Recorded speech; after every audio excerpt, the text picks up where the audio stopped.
national security was all in the period when K Subrahmanyam was an editorial advisor to the Times of India, and I was its business editor. Stan, I tried in the last few years when I was with IISS to get Indian businessmen interested in national security. We had a IISS Oberoi Forum in Mumbai, but you know it's been an uphill task. I must admire the success that you found in the US, but I hope somebody else will take forward this effort. And I hope my friend Atul Poonj will take the lead from the business side.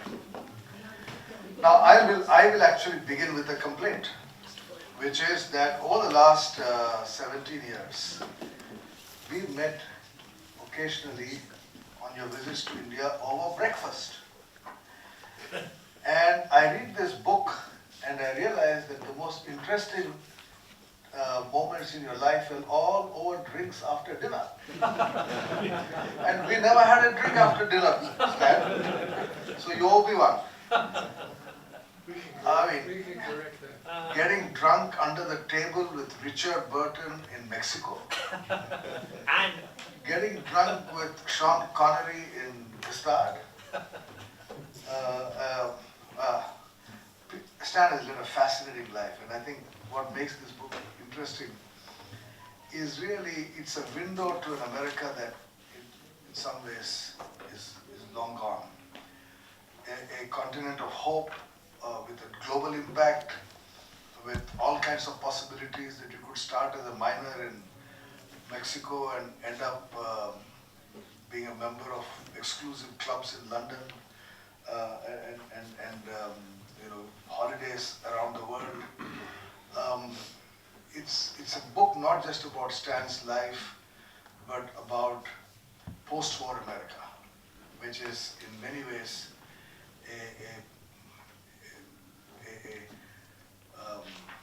an America that I guess no longer exists, which is why Trump.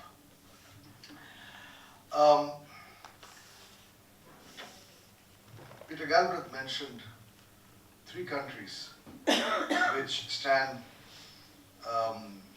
sought to promote American interest in: Indonesia, Myanmar, and Iraq, and the Kurdish cause.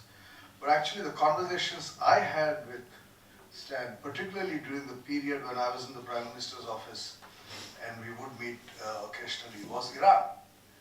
And I was trying to convince him that the Americans should take a more sympathetic view of the Indian position on Iran. And my memory is that you agreed with me, that you felt that the US ought to also improve relations with Iran.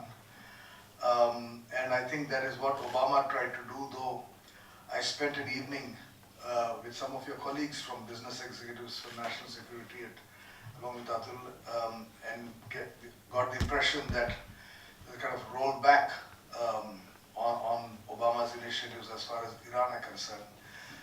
This will be an important issue for Indo-US relations, because we do seek better relations with Iran for strategic reasons, apart from kind of historical relations, etc. Iran is an important entry point for us to the other side of Pakistan and Central Asia, etc. So I urge you to do for Iran-US relations what you've done for US, Indonesia, Myanmar relations. One of the delightful things about this book is the dig you had at Henry Kissinger. Of all the great men in the world, from Richard Burton to Sean Connery to Eric Fromm, hundreds of people who've spent long evenings with Stan Weiss, the one person who has not yet invited him home was Henry Kissinger. I didn't miss that line in your book, Stan. And I'm actually happy about that, because I've for long been a critic of Henry Kissinger. Tell me if I'm wrong, and that's my question to you. Henry Kissinger was a German Jew obsessed with Russia. And he made the entire United States so obsessed with Russia that you went and built China. And one created problem for India, which is going to remain a big problem for time to come. But you created a problem for yourself, which is why Trump. So, well, Henry Kissinger, in my view, was not the great strategist that all his disciples, including people like our friend Bob Blackwell, etc., have long claimed to be, but a failed prophet, because he's created this problem which now Washington is seized with, the Russia-China entente. How do we in India and you in the United States deal with the coming together of the Eurasian superpowers? And what role can American business play in helping President Trump improve US-Russia relations? Because better US-Russia relations are good for India. My final remark, Stan, is that you have spent time in India, and which is how I know you, but not enough. And since you are active and are going to be around for some time,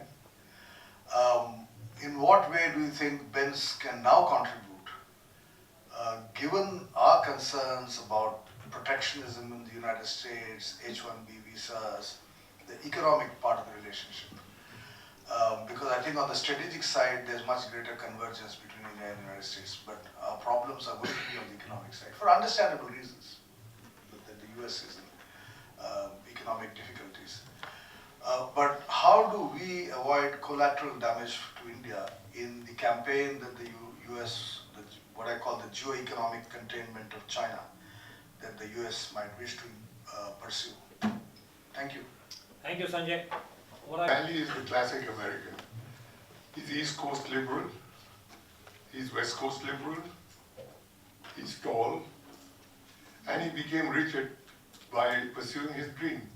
And he got his first million, as I read in the book, at age 21.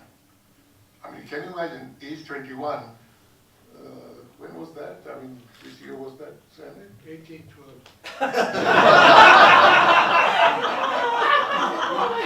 It was 1947 as it happened. 1947, that's right. 1947. And he owes it all to having seen a movie, The Treasure of the Sierra Madre.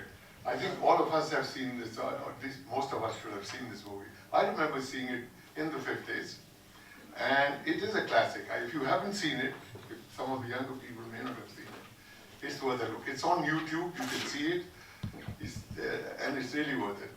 I mean, the basic thing is that there are these three down at heel Americans, one after the other, in Mexico, and they're looking for handouts, and then they get the word that there is gold up then in them there hills, and they go there.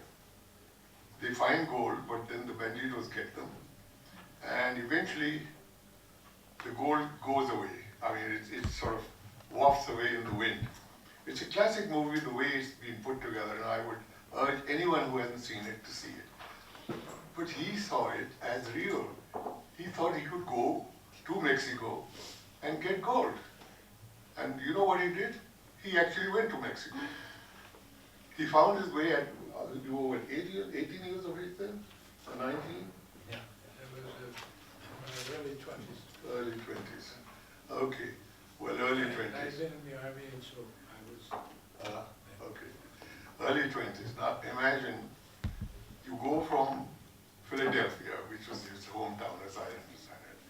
He goes all across the United States to Texas. He goes over to Mexico and he starts looking for gold. He doesn't find gold, but he finds something else which is equally valuable, and that's called manganese. He goes through a series of, he's innocent, he's naive, he gets suckered by a number of people, but then slowly he learns. He stays, he sticks to it, he's persistent, and in between he plays angles. I love that term. He plays angles as it comes, it's a very American phrase. He finds ways in which he can, so to say, cut corners and make money on the spur of the moment with some opportunity that has come up. And at that time, an opportunity that came up was army service, because he's got no money, he can't further with his manganese business. It ended it. And he finds ways by which he hawks these army surplus, buys them from the American depots, and sells them in the private market in America. And he makes his first million on that. Now I can see that as a kid, my father was a mining engineer in eastern India, in Bihar. And I remember as a kid walking around in a city called, not city, a little town called Panagar, where there were hills and hills covered with American jeeps. Whole hills, there were thousands of jeeps, I can't imagine. And Dodge, the nine-wheeler trucks. That's right. They were all there, and the person who I know made his millions in India, similar to you, was one Mr. K Subrahmanyam, father of Mr. Anand Mahindra. K Subrahmanyam was a colleague of my father. He was also in the mining area. And the jeeps were bought at that time, I think, at 25 rupees a piece or 50 rupees a piece, which was a lot of money then. But 50 rupees was still 50 rupees. And that is the origin of the Mahindra fortune. That's where he made his millions, and for 20, 30, 40 years, his jeeps were the only ones that were available in India because of all types of restrictions which the government had. So, it's a story that has been repeated in India in a very bizarre way. But it just reminded me of that when I read that portion. The second thing which struck me about this book is that this is a narrative of a life well lived. There seems little that he didn't go after, and it was all an adventure from beginning to end, up to a very long period in his life.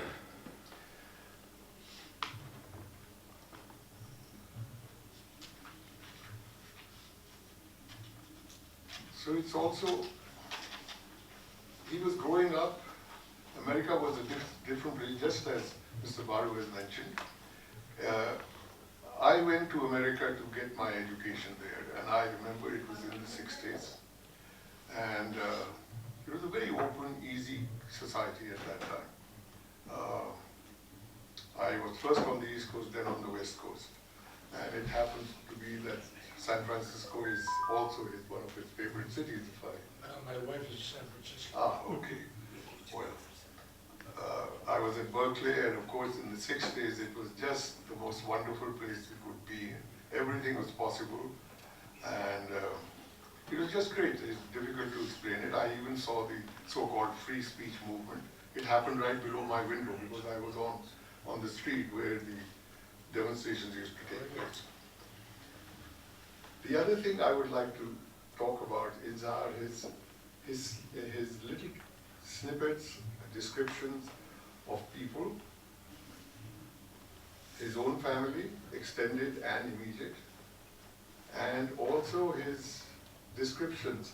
I think he has a wonderful turn of phrase. I don't know if he realizes it, but he makes very good. One more which strikes me when he takes his son to go to Hill House School, to the principal, founder, Stuart Cronside, who he describes as follows: who likes cigars, women, and Ovaltine, not necessarily in that order. So it's a very honest book. It's a very humanely written book. It's a very hilariously written book.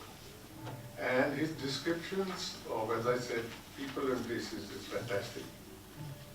And I think he's someone who can assess people and their characters very quickly. I think some people have this ability. I think it takes him only a few seconds or a few minutes, and he does that overall. Overall, I find that this is a very endearing and entertaining book written up by a very honest and humorous guy. And this includes he includes the foibles, the failings, and then after that the courage of his own extended family. He says it all there very honestly, without trying to hide it. In the end, Stanley wanted to to do more than just make money. I think that's also very much a factor throughout the movement. He wanted to do something more than just make money after having made money, and Benz is the result of that, which he has been interested in for many years. And one of the major points and reasons for this was that he wanted that nuclear war doesn't take place, or any war. And I think all of us would like him to succeed in that. Thank you. Now, this is the last stage part of the thing when we have a question answer. That Stan already has a couple of questions. I know some of you said 1930 is when you'll have to go for other engagements, so I'll try and close before that. But I just want to make sure everybody has a copy of the book. I hope all of you have got one.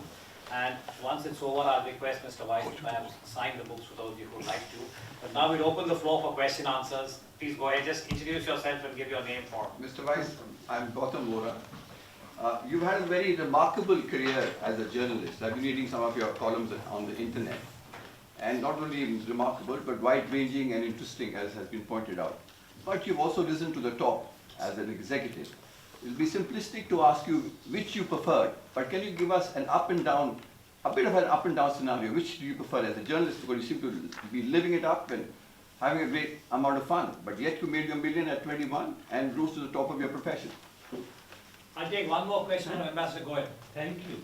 I think Sanjay has already This is asked. Ambassador Suresh Goel. Ambassador Suresh Goel, former ambassador, lived in USA for quite a few years. Sanjay has already asked a political question, so I will not go into politics at all really, even though those are very, very valid concerns. Let me ask you another humane question really. Having lived in the USA and in India, I find that at certain level we are similar people, liberal thinking, accommodative, etc., etc., etc. You find this Suresh, increasing just give me your mic. Speaking about. you find this increasing intolerance towards fellow beings in both the USA and India. So, since you have lived in India, I want to know your views. What happened? What brought this change? Sir, all yours. You have 4 questions that you might want to. You can just hit the mic and respond. Go ahead. But the first question was what? Say it again. Comparing your ups and downs in the two major areas. Journalist and Well, one, I've never been a journalist. I was writing columns. opinion pieces. Part of the problem is I think we should stop calling them newspapers and call them opinion papers. You don't find news anymore. You just get the point of view of whoever's owning the place. So there's no contradiction between one and the other. The sense of the book was that I think everyone should take risks. And I believe that that makes life worthwhile. And sometimes you succeed, and often you don't. It doesn't matter. Of course it matters, but not doing it matters even more. And so it's not an up or down question. It turns out that I was pretty good at writing letters, and I knew Mexico.